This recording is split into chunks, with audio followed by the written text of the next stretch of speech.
transcorria o centenário do nosso município. Na ocasião, eu era o prefeito da cidade, então pensei em ter um marco simbólico, representativo de todo o potencial do nosso município. Então, a ideia básica foi criar um museu de paleontologia.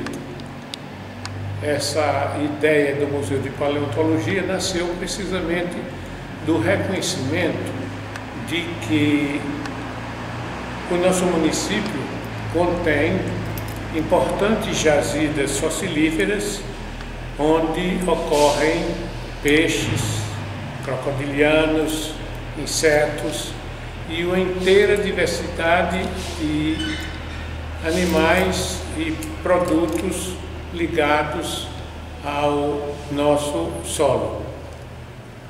E então a ideia foi criar este município, e se essa foi uma ideia que eu considero, modéstia à parte, brilhante, mais brilhante ainda foi a ideia que Deus me iluminou. E na hora da inauguração do museu, nós fizemos doação do museu à Universidade Regional do Cariri, por uma questão muito simples.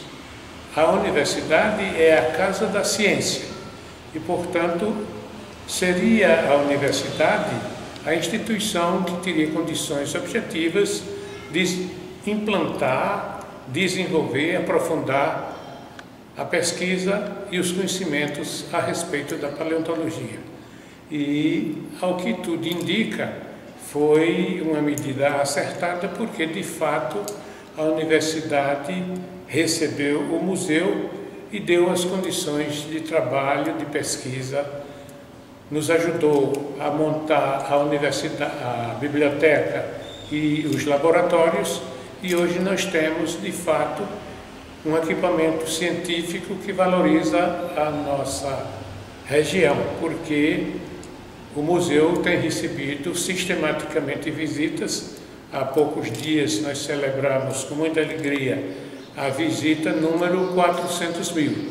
Então, os visitantes acorrem ao museu exatamente como referencial científico capaz de aprofundar e fazer valer o conhecimento a respeito das nossas origens no sentido da dinâmica paleontológica.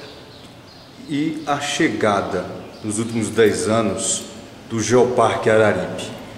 Com a chegada do Geoparque Araripe, a gente teve um apoio consagrado, isto é, todo o trabalho que a gente vinha fazendo de forma isolada, agora tem a coordenação, a iluminação de uma entidade do contexto internacional, uma vez que é reconhecido pela Unesco como a nossa querida universidade, que através do Geoparque nos dá essas condições de aprofundar o conhecimento.